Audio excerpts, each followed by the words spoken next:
Bienvenue sur l'émission en Koze et on le fois encore nous comptons avec vous. Nous comptons avec vous pour nous partager quelques autres informations avec vous et si vous avez un monde qui attendait avec vous dans le moment ça ou bien on nous connaît qui compte monter sur Radio Vision Céleste, balion coup de fil, dit plugger kounye a gen quelques informations que l'a joindre ka bon pour lui, ka bon pour quelques autres monde que li connaît tout. Restez avec nous, nous avons quelques informations qui étaient surtout dans la communauté pas nous en pile fois nous pas connaît comment que crédit marché et aujourd'hui nous voulons parler de crédit qui est important que crédit gagne et comment pour fixer crédit ou si crédit ou pas bon, comment pour bâtir crédit si ou pas gagne crédit du tout.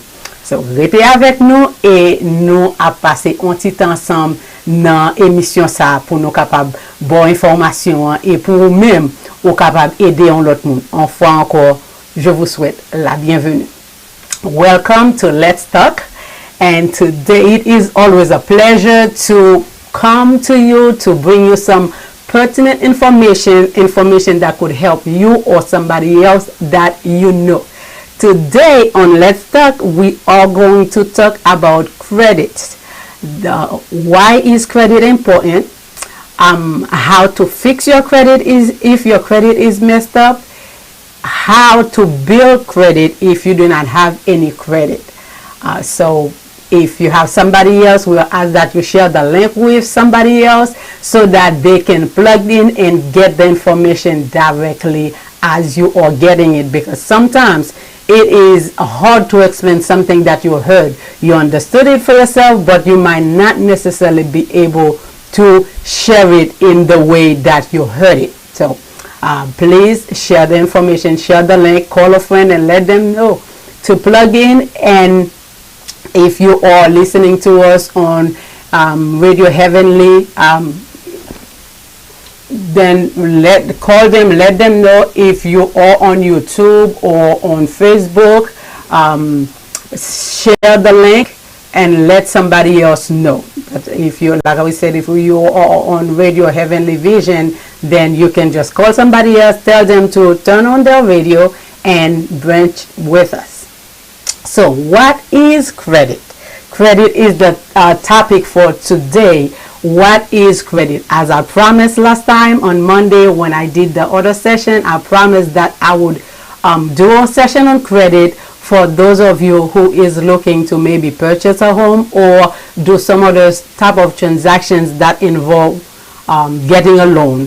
So that's what we're covering today. What is credit? Credit is the ability to borrow money or access goods or services with the understanding that you will pay later. It is also the trust which allows one party to provide the money or resources to another party with the confidence that the other party will make good on their words and pay them back. Qui ça que crédit yé? Parce que avant que n'aller plus loin, nous voulons faut connaître qui ça que crédit yé. Parce que si vous ne connaissez pas qui ça que c'est difficile pour qu'on comment pour ranger ou bien comment pour protéger crédit.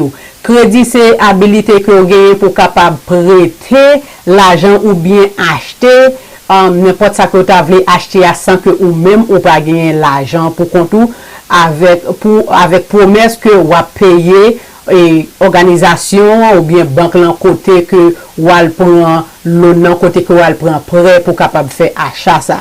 So, crédit, c'est, nous sommes capables de dire que c'est confiance que compagnie ça fait pour capable prêter l'argent, pour capable quitter, prendre et tout produit que besoin prend à crédit et pour connaître que ou payer, l'autre dit oui, ou payer pour quoi que ou payer tout bon, le arriver pour payer. So, c'est ça que crédit a lié. Et pour qui ça que n'a parlé de crédit aujourd'hui, parce que crédit, unless que ou gagne en pile l'argent et que vous capable d'acheter tout bagage cash, qui t'a un bon bagage pour vous, si vous capable d'acheter tout bagage cash, ou pas besoin de crédit, ou pas besoin acheter, ou pas besoin allemand de prêter pour acheter rien, ou l'acheter caillou, machine, tout bagage ou gain comme pour capable faire, then ou pas vraiment besoin de crédit. Mais pour reste dans nous même qui pas gain comme cash pour acheter tout ça que nous besoin acheter, nous besoin de crédit parce que l'on pa gen crédit, li difficile, li fort difficile pour acheter bagay que ou besoin yo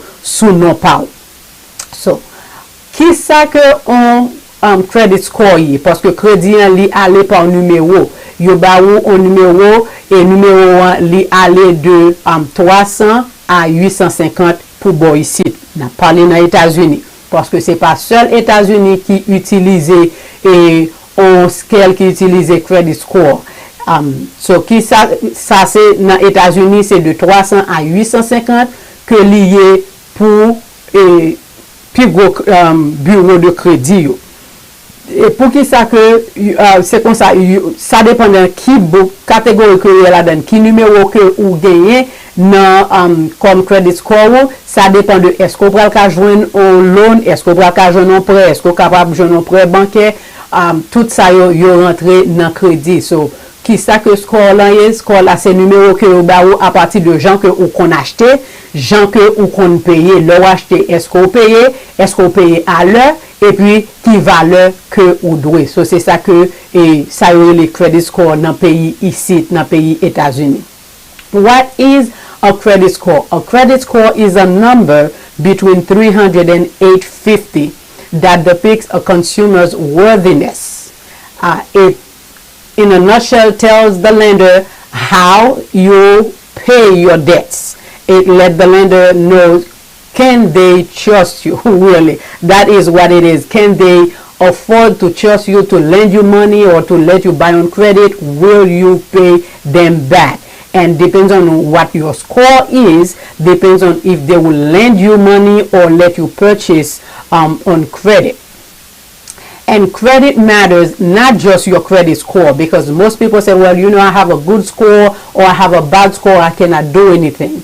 Credit matters, but not just your credit score. So your credit score matters, your credit report matters, and your credit history also matters, because it all come into consideration and depends on what type of loan you are getting, and depends on who is looking at your credit. Qui ça nous dit que c'est pas seulement qui numéro que vous ba pour crédit qui gagne importance. Qui ça qui sous crédit a gagne importance tout, ça veut dire histoire de crédit que vous gagnez, les gagne importance, et numéro que vous gagnez pour score là, les gagne importance, et puis tout ça qui sous et rapport que vous bail pour crédit bureau bail de ou même yo tout ça yo gagne importance. So c'est ça qui fait que ou besoin take tout bagay ça yo ou besoin garder yo bien pour voir qui ça qui sous crédit. Et gagner dans pays ici gagner trois plus gros bureaux de crédit, c'est pas que pas gagne l'autre, mais trois ça qui plus gros que reconnaître que leur acheter car leur besoin on prêt bancaire ou bien leur besoin acheter machine barrière comme ça. Trois plus gros bureaux qui gagnent c'est TransUnion, Experian and Equifax. TransUnion, Experian et Equifax, c'est trois bureaux ça qui plus grand, et là où checker crédit c'est pas tout qui baille même credit score là. C'est pas tout qui baille même, parce que c'est pas tout le monde que achète non, mais c'est pas toute compagnie qui voit rapport bail tous les trois bureaux crédit. Chaque compagnie, il y a une compagnie qui voit bail deux bureaux, il y a qui voit bail trois, il y a qui voit bail un seul. So, c'est ça qui fait que leur va chercher un loan surtout pour Kai, parce que c'est ça, c'est une bagage que on va acheter qui pi cher dans vie. Yo checker tous les trois bureaux pour voir est-ce que tous les trois bureaux plus ou moins même genre, parce que yon ta gain on score qui haut, l'autre la gain qui bas, à cause de ça dépend de qui est-ce qui reporté by bureau ça. So c'est trois bureaux ça yo qui gagne qui a reporté, et que moun ka prêté yo, institution ka prêté yo, banque yo, c'est yo même que yo checker avant pour yo bon on loan. There are three major credit bureaus. There are all smaller ones, but for our purpose, we would only stick to those three. And those, we are talking about personal credit, not business credit. When you're talking about business credit, you want to check somewhere else, but we're talking about personal credit. So the three major credit bureaus are TransUnion, Experian and Equifax, and not all of them have the same score. So that's why when you go for a mortgage, they check all 3 credit bureaus and take the medium score. They take the average score to give you the loan, to base your interest rate on the average score. The reason why not all 3 of them have the same score is because not all agency, not all banks report to the same credit bureaus. Some report to 2, some report to all 3, and a lot of them only report to 1 credit bureau. So you might see on your, if you get all 3 reports from all 3 credit companies, you might see one that has maybe 20 points, 50 points more than another, and it's because each one reports something different. So those are the 3 major credit bureaus that you need to keep an eye out for when you are keeping track of your credit. It is good to keep track of your credit. And how is your score impact your rate? Your credit score is, we're not talking about credit score just so you can say you have a high score. The higher your score, if you go get a loan, it could be a car loan, all type of loans. The higher your credit score, the lower your interest rate. The lower your credit score, the higher your interest rate. For example, if you go for a mortgage and your credit score is between 750 to 800, if we're not talking about current rates are pretty low, but just for to give you an idea, let's say you could get an interest rate of 4.15 with a credit score between 750 to 850. If your score was between 6 and 649, your interest rate would probably be around 5.2. That is a big difference when it comes to monthly payment, because your monthly payment is also affected by your interest rate. So the higher your credit score, the lower your interest rate. So you want to do everything possible to keep your credit score higher, because it would help you not just when you go get a loan, and we'll go over that in a little while. Ou même kap tande émission an, pour ki sa ke nou a parlé de ki score que gagne, ki numéro que crédit ou yé, c'est parce que tout temps numéro crédit ou pi haut, c'est tout temps et intérêt que ba ou le wal fait prêt dans banque lan, intérêt à pi bas.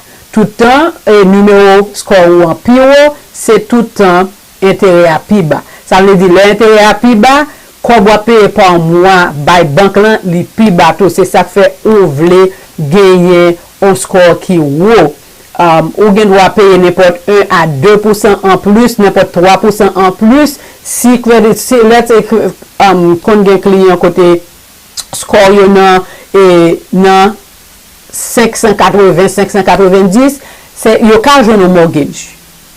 Mais interest rate yo gen doit n'importe 2-3% en plus de un monde qui gagne bon crédit. So let's say crédit entre 750 à 850, si ou capable joindre on rate, on interest rate qui peut-être dans 3.5, 3.2 comme ça yo, un monde qui gagne 580 bien 600 côté numéro par les 600 lié, li gagne droit intérêt que y a bali a gen droit dans n'importe 5%. Pour quelle raison? Parce que le pas qu'on paye bien, yo déjà connaît, y a prend un gros risque pour prêter l'argent. Il y a un peu de chance côté li pas payé ou bien li pas payé à l'heure.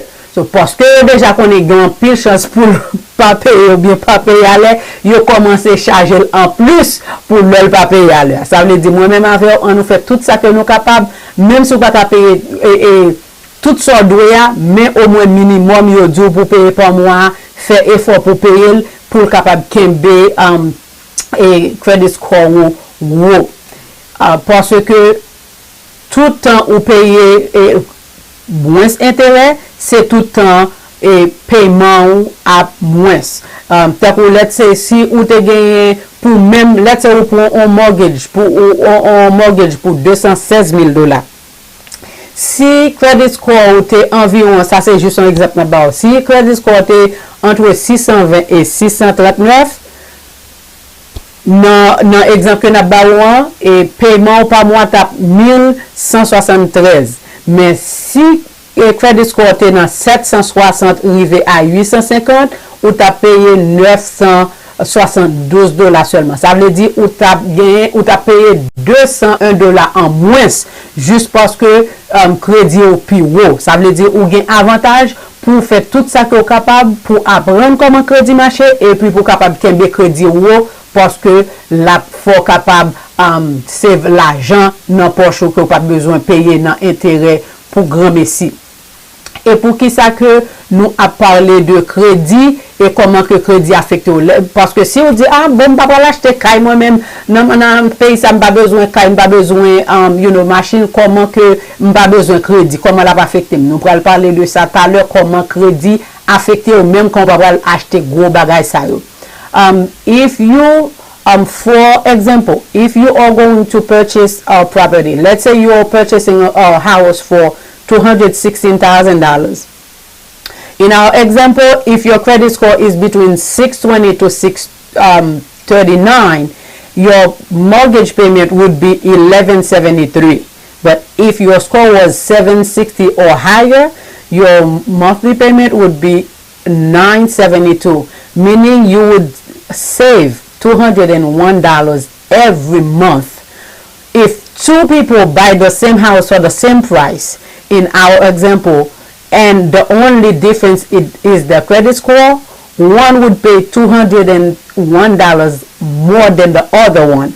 And why? Just because the credit score is higher. So do your best, learn not just learn how credit works, but learn how you can protect your credit and boost your credit score, and we will definitely go over that. And if you say, well, you know what, I already own a house, or I'm not going to buy a house, I'm going to buy a car, but I'm saving for the car, so I don't care about credit, I don't need to worry about credit at all, so I'm not interested.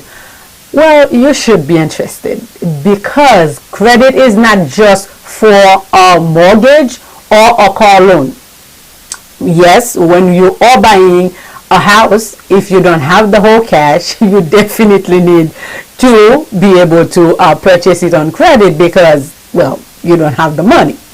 But also, the better your credit score is, better interest rate you will get also, not just on your house, but on the credit cards as well. So for any type of loans and credit cards, they look at your score to determine, and some people cannot even get a credit card, let alone if you have a higher score, because it depends on how low your credit is.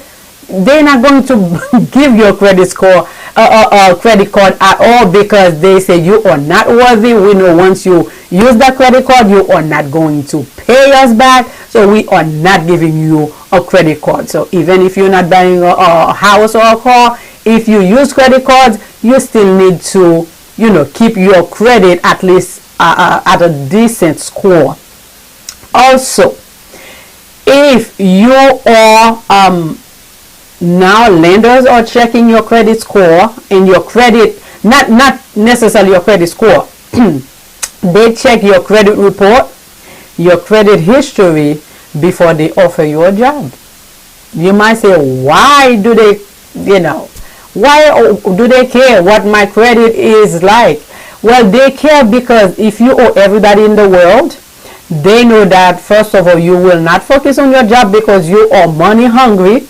If anybody offer you 50 cents more, you're going to quit this job to go to the next because you owe everybody in the world, and they do not want to invest thousands of dollars to train you just to see you turn around and go work for somebody else just for 50 cents or $1 more. So they do look at your credit report to see what's on it, and because that gives them an idea of what kind of person you are. So even to learn a good job, some employers do check your credit history to see if they are willing to give you a job. So keep that in mind. Also, if you are going to rent an apartment, Most people, and if you're going to go through an apartment a management company, that is a given that they're going to check your credit score, your credit history, your credit report. They are going to check all three, because most management company have a minimum credit score that they don't go under. If, let's say, if their minimum credit score is 620 and you are 580, you don't even need to waste your money and apply, because they will not, unless you can prove that you had, a very good reason, or somebody, stole your identity and stuff like that, that you can prove, they are not interested and they will not let you rent that apartment. So even to rent an apartment, not to buy a house, to rent an apartment, you need decent credit. Because as an investor, I am a landlord myself. I don't so much care about the score, but your credit history affect your score. So if your score is very low, you would need to have a very good reason for me to let you rent my property. If you didn't pay anybody else, I look especially at the credit history and the credit report. If you did not pay anybody else, you owe on your phone, you owe PSNG, you owe on your utilities, you owe on your phone, you owe everybody, chances are you are not going to pay me my rent, and I am not going to let you rent my property. So if you want to rent, that's why a lot of people are saying it's not fair that they have to check your credit to rent an apartment. It's discrimination. I would say learn how credit works and work the system. If you know how it works and you do not work the system, it's on you. So I understand the reason why some people think like that, but on the other side, I understand also as somebody who put hundreds of thousands in a property, I don't want to just let anybody rent my property if I can do the research and see if you pay the last landlord you had, did you pay them? And if you owe everybody else, you're not going to pay your rent, or you might not pay it on time. So you need credit for that as well. Now, if you're thinking of refinancing, you need a good credit score. I had a lady, she purchased her house in the 80s when interest rate was in the 18-20% interest rate. I mean, it was crazy back then, but houses, they were cheap, but the interest rate was very high. She purchased the house, and then when interest rate went, it was around 5%. I think, what year was that? Maybe 2015, 16, when interest rate dropped, because she did not pay on time. She couldn't refinance. She had an 18% interest rate on her house that she couldn't afford to keep up the payment, but she could not refinance because her score were too low for anybody to want to refinance with her. Can you believe that? Credit interest rate was at 5%, and she had an 18% interest rate on her property that she lived in. That was crazy. But because her score was so low, she could not refinance. Keep that in mind. If you want to purchase a car and you do not have the money, you need a decent credit score so you can get a loan. Actually, some car companies will let you, even with really bad credit, they will let you buy the house, but they will make you pay a whole lot than if you had good credit. So it's in your best interest to watch out for your credit, because it saves you thousands of dollars every year if you have a good credit score. Even for getting a cell phone, I understand you can say, well, you know what, I'm not buying a house, I don't need a car. How about an apartment? How about a cell phone? Because if you need a cell phone, when you go to the cell phone companies, first thing they do, they run your credit. You think they run your social just to put you in the system? No. If your credit score is really low, then they will say, well, we need $200 deposit. They don't ask everybody for deposit. If they ask you for a deposit, it's because something is wrong on your credit. Keep that in mind, even for a cell phone. And some people, They do not even ask them for a deposit. They said, sir, you do not qualify to get a free cell phone, or you do not qualify to get a cell phone on credit. You have to buy it outright. And a lot of cell phones are in the $500, $600, $700, $1,000. If you don't have that money and your credit is really messed up, you're out of luck. You have to have somebody else purchase it for you under their own name and be attached to somebody because you don't have a good credit score. So even for getting a cell phone, you need a decent enough credit score.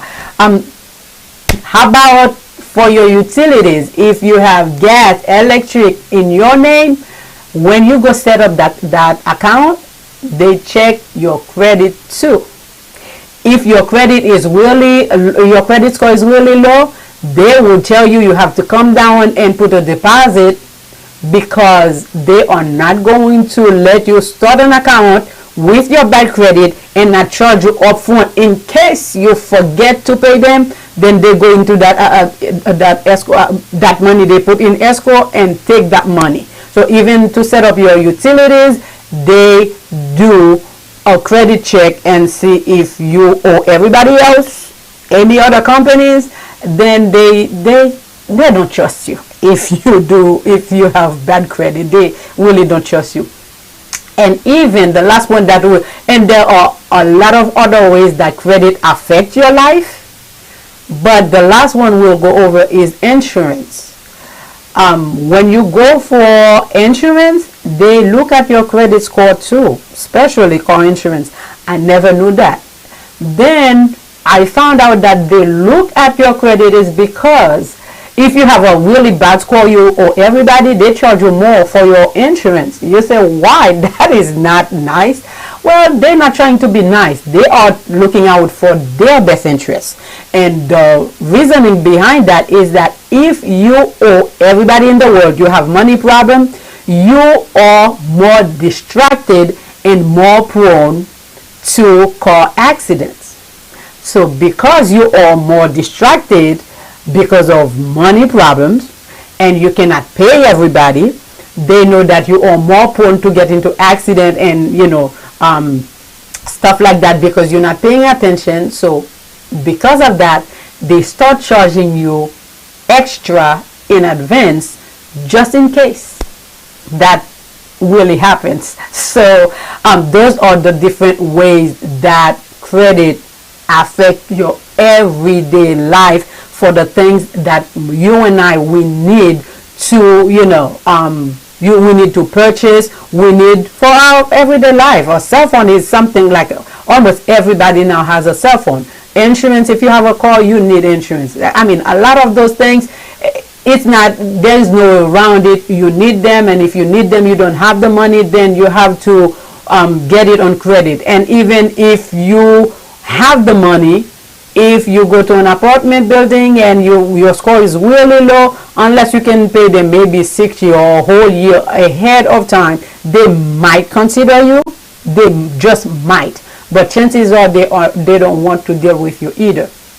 So those are the ways that your credit report, your credit score, and your credit history affect your everyday life in different ways. Ou même qui dit bon, ba acheter ka ici, mba kwa ke besoin crédit ou besoin crédit still. Pour qui raison besoin crédit? Si ou acheter ka, oui, de pour pas gen kob la cash pour acheter ka là ou besoin crédit, right? Mais si ou dit ou pas acheter ka, n'importe l'autre loan, n'importe l'autre prêt que ou pral faire, depuis ces prêts que vous pouvez faire ou style besoin crédit parce que crédit et non seulement besoin crédit mais tout le temps score là pire tout le temps numéro crédit ou pire c'est tout le temps interest rate là intérêt que la plus bas et si vous dites ouais bah voilà acheter machine bah voilà acheter caille est-ce qu'on a un credit card si vous avez un credit card là ou bien si vous pensez à ouvrir un credit card pour ouvrir carte de crédit ça yo checker crédit ou si crédit ou peut-être moyen yo a bon credit card là but y a bon carte de crédit mais a charge plus intérêt sous lui si crédit pas bon du tout même ba ou pas boire carte de crédit So, ça veut dire c'est pas seulement pour caille qu'on a besoin de crédit. Si vous prenez un code de crédit, ou besoin de crédit parce que les codes de crédit.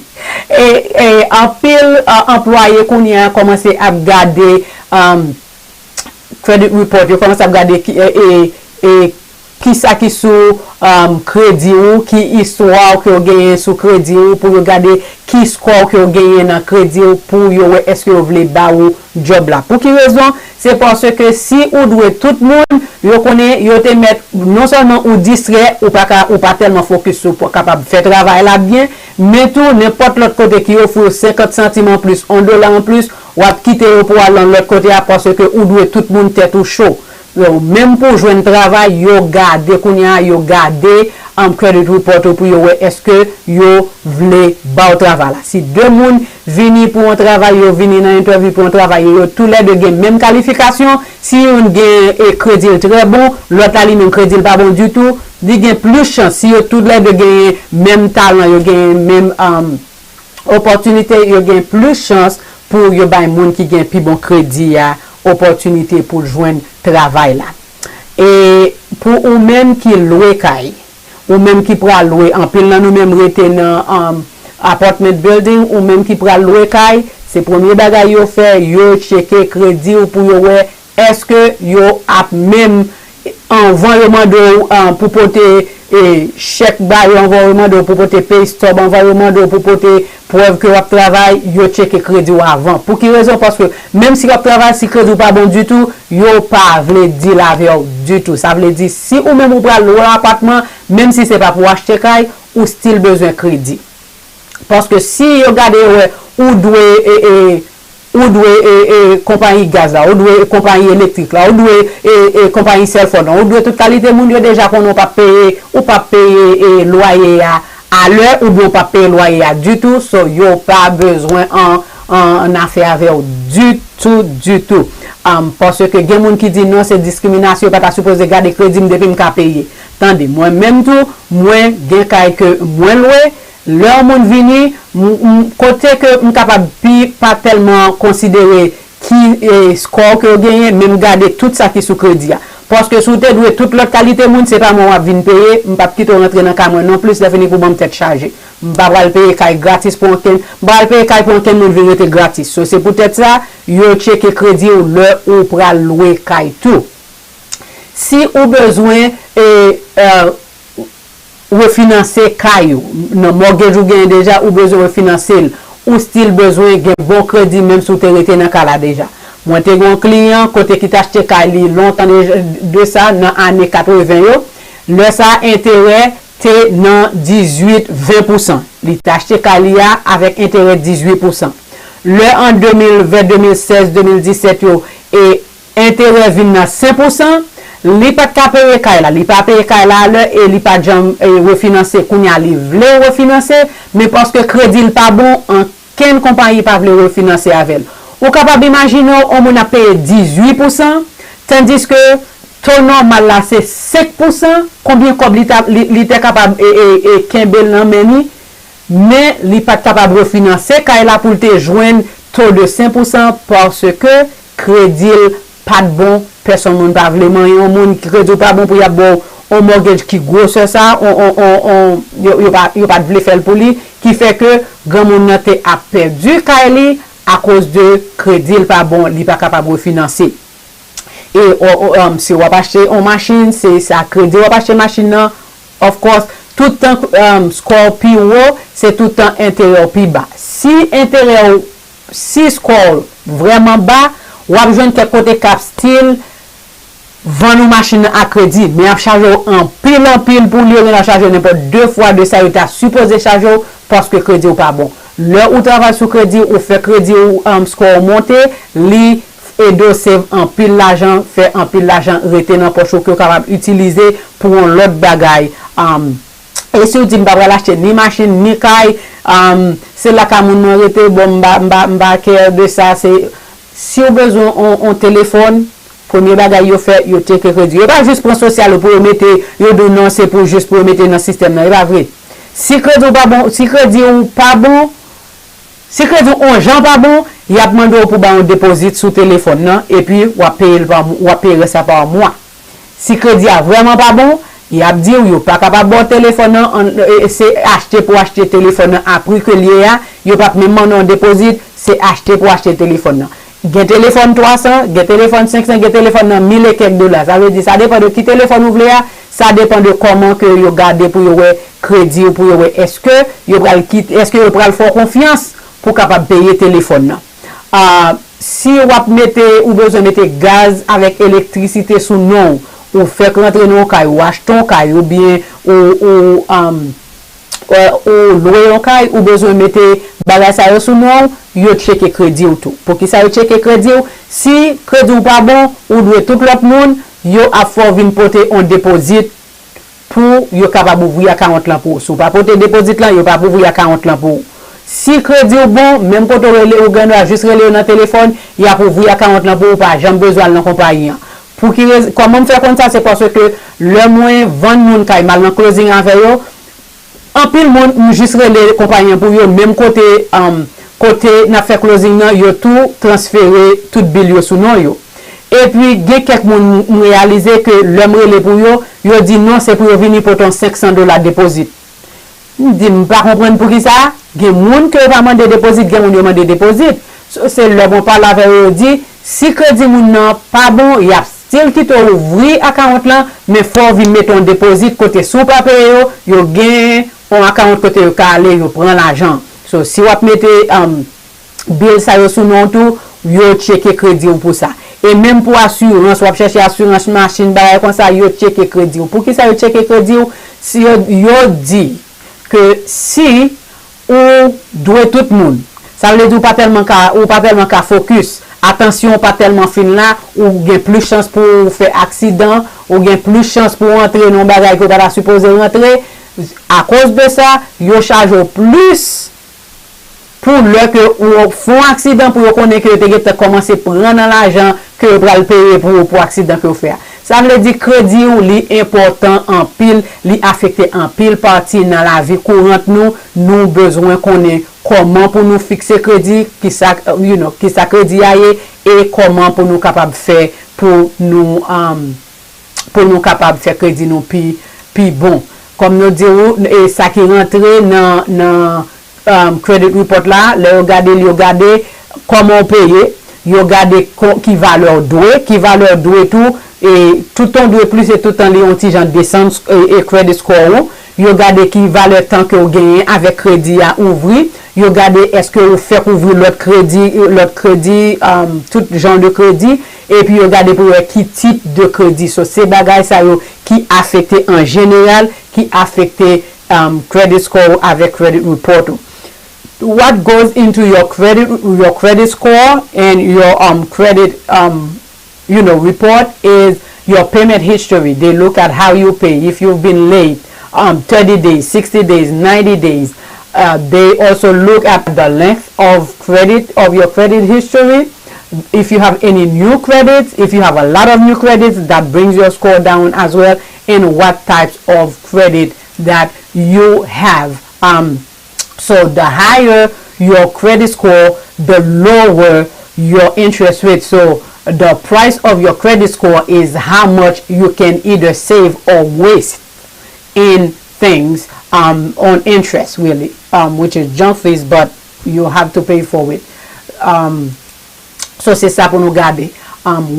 Qui ça que un bon score y et kounye pour jeune mortgage FHA l'état dit for score capable au moins 640 à 680 ou OK, 680 à 720 750 ou bon ou gain un score qui bon, mais si on pire que 500 750 il très bon et ou gain et ou que ba pi bon toujours et chaque industrie gagne breakdown par non comment que ouais. So ça c'est juste un breakdown pour pi fort dans et kabay mortgage pour calcul qualité.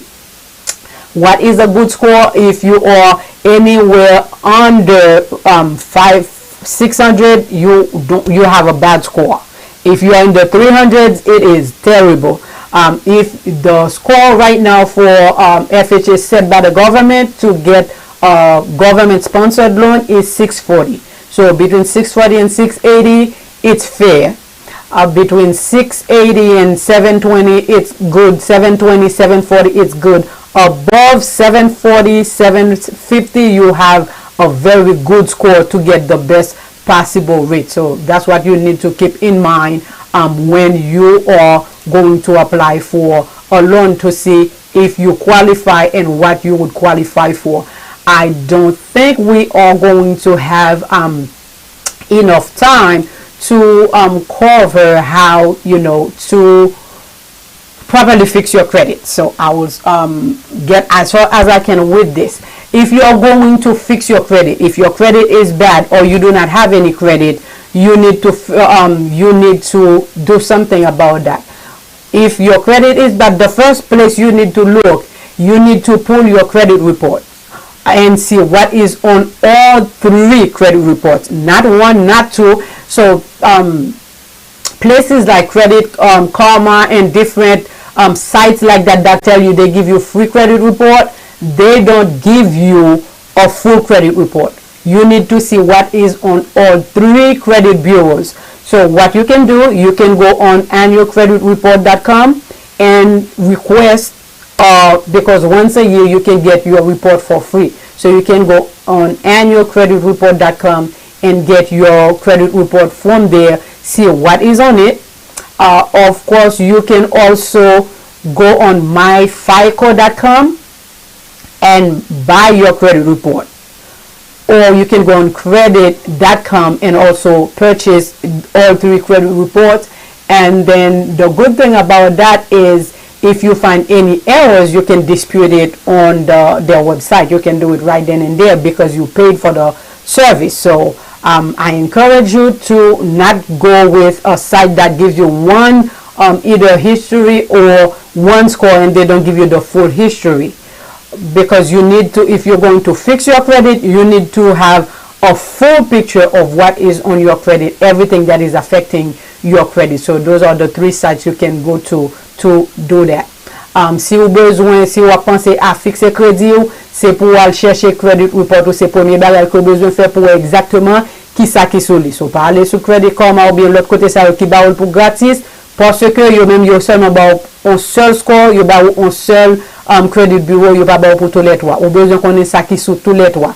So ou capable aller dans annualcreditreport.com ou capable aller dans yo même yo ba ou une fois par année yo ba ou report gratis, ou capable aller pour capable demander pour envoyer une pour ou capable aller tout dans myfico.com pour capable acheter tous les 3 et report ça, ou bien capable aller dans credit.com pour acheter tous les 3 reports ça pour exactement qui ça qui sous crédit et qui ça que besoin retirer, parce que en pile fois gagner bagage sous crédit que ou capable avec seulement ou appel ou capable ranger ou capable régler ça.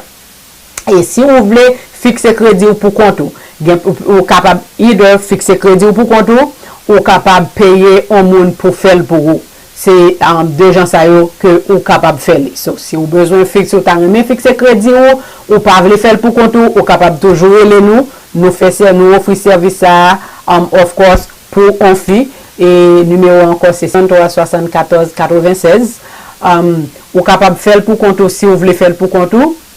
C'est premier bagaille, prend tous les 3 reports pour disputer, pour faire retirer les sous credit report là. Et puis tout, l'offre relais pour dire non, ça va pas pour mon bien écrit, c'est pour 45 jours après ça, c'est pour retourner back pour est-ce que vous retirez les, juste parce que vous demandez pour retirer, pas veut dire que vous avez retiré les, mais c'est pour suivre pour est-ce que ça demandé est-ce que vous vraiment fait les, et puis tout capable n'importe document que vous avez qui prouve que ça sous crédit là est pas pour vous, ou bien dette que vous payé mon et compagnie pas jamais reporter que vous payé, voyez en copie document ça ba credit bureau pour capable et retirer bagage ça yo non en crédit. Et puis payer tout bill que vous gagnez, payer à l'heure. Même si vous pas qu'à payer, si vous devez $5,000 sur crédit card, si vous pas qu'à payer 5,000 là, même si 200 qu'à payer, ou bien si vous qu'à payer $75 pour minimum par mois, vous voyez $75 chaque mois, au lieu pour prétendre pour gagner tout 5,000 là pour payer, parce que il faut plus mal pour prétendre pour rassembler comme là, tant pour taper petit morceau par petit morceau. Payer tout bill que vous gagnez à l'heure, et puis tout crédit card que vous gagnez, ou capable d'utiliser, oui, mais essayez d'utiliser le moins que 30%. Parce que depuis arriver dans 30, 33, 35%, il commence à descendre et credit score. So, et essayez, si vous avez gagné qui max out côté ou doué ou raccourci, payez, descendez pour capable monter score. Et puis pas à l'appliquer pour l'autre crédit. Si vous déjà gagné un crédit card ou déjà gagné plusieurs bagages, pas à l'appliquer pour l'autre pendant que vous essayez, ranger crédit. If you can either fix your credit yourself or you pay somebody to do it for you. If you would like for me to help you fix your credit, I do offer that service. You can go on lunaconsulting.com or you call me at 609-933-7496. But if you do decide to do it yourself, it's not difficult to fix your credit yourself. It's, it takes time, but it is not difficult. So if you are going to do it yourself, first thing you need to do, order those credit reports, figure out where you stand and what you need to do. So second thing, if you find any errors on your credit report, have it fixed, have it corrected. Call them because you will find a lot of errors on your credit report, places you've never lived at. I had a client that had a foreclosure on her report. She was never in foreclosure. She never owned that house that she was that was on her credit report that she had a foreclosure for. I had another client that had a bankruptcy on her credit report. She never filed for bankruptcy. She had to go to the court to get verification that she never filed for bankruptcy and send it to the credit bureau. So you might find a lot of errors on your credit report, and you might be denied for a lot of services that you never knew why, but it's because there are errors on your report. So order those credit reports, all three, and then figure out if there's any mistake, dispute them, have them remove all those errors. Places that you've never lived at, have them remove them. If your name is misspelled, sometimes they have 3, 4 different names, different spelling of your name. I know in my case they had that. I had them fix everything last year. So after you dispute them, then 45 days later go back and follow up on the dispute, because they might not have fixed it, not because you are not right, but because they just didn't get around to it. So follow up on your disputes. Also, anything that you paid, get documentations and send it to the credit bureaus, because sometimes the lender get the money and forget to report that they got paid, especially if it was a collections or judgment, things like that. Always get verification and send it to the credit bureaus so that they can fix it on your credit report. Pay all your bills on time, even if it's the minimum amount. Pay all your bills on time. It does you more good to pay the minimum amount than to wait until you have the full amount to pay it. Also, pay your credit card balances down. If you can, use only 30% on your credit cards. Instead of maxing out one credit card, it's better to spread it over different credit cards and keep them at a lower balance, because the higher your balance, the lower it reduces your credit score. It affects your credit score. So keep your balances at around 30% if you can. If not, then start paying them down, so that the more you pay them down, that would help your score to go up. And also, if you are paying down credit cards, do not apply for new credit. It also brings your score down, because the way they see it is that you are living on credit. You already owe all these credit card companies. Now you're going to open new ones. It doesn't look good, and it does not benefit you to do that either.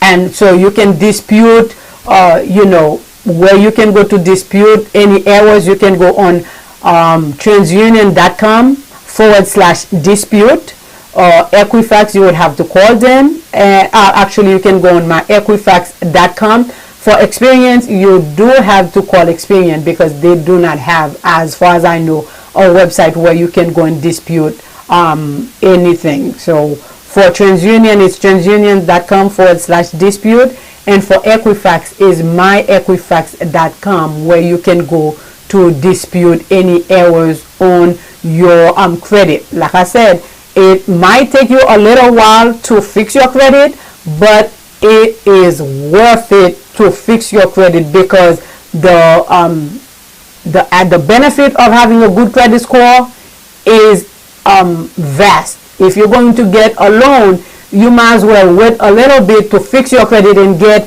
a better interest rate. Because if you think about it, especially if you're going to buy a house, if you get a 30-year loan, that means you're going to pay higher interest rate for 30 years, whereas you could wait 3-6 months and fix your credit score, fix your credit report, and then get a lower interest rate.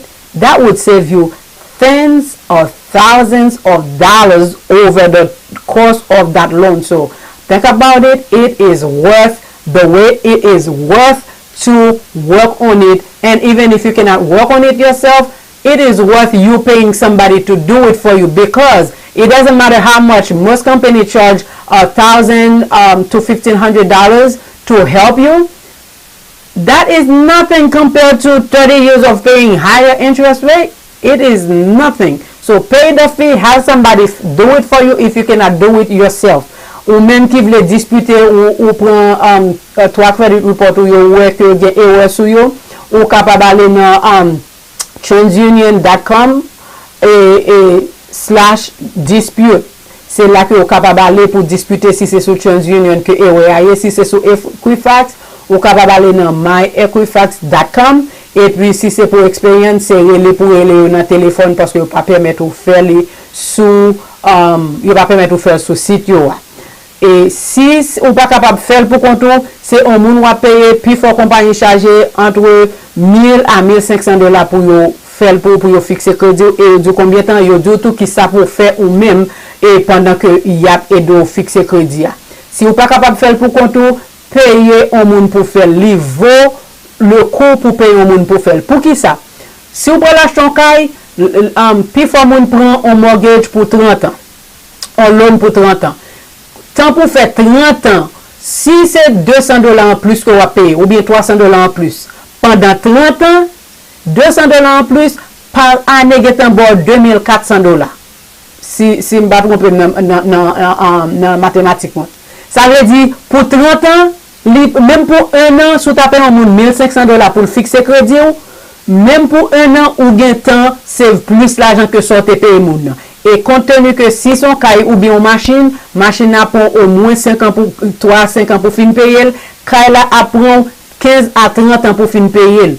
Li vaut la peine pour ou payer au monde pour faire pour ça que vous pas capable de faire pour compte. Mais si vous capable de faire pour compte, nous espérons que nous avons assez d'informations pour capable faire li pour compte pour prendre action ça pour capable faire, parce que comme nous disons, tout ça que vous connaissez pas utiliser, li pas pouvoir. Et connaissance pas pouvoir, c'est seulement connaissance que vous appliquez qui pouvoir. Nous encourager, faire li, aider l'autre monde qui a des problèmes qui pas capable faire, aider moun nan faire tout, si vous voulez charger l'enfant pour aider, parce que kounya ou compte quand on pour ranger crédit, ou capable faire ça parce que ou même pour compte li pral prendre temps avec mon credit bureau, li pour après les gain de leur faire 1 heure de temps sous téléphone nan pour les moi envoyer répondre et les répondre yo do OK y a bon l'autre département yo pour l'autre 1 heure de temps li prend temps.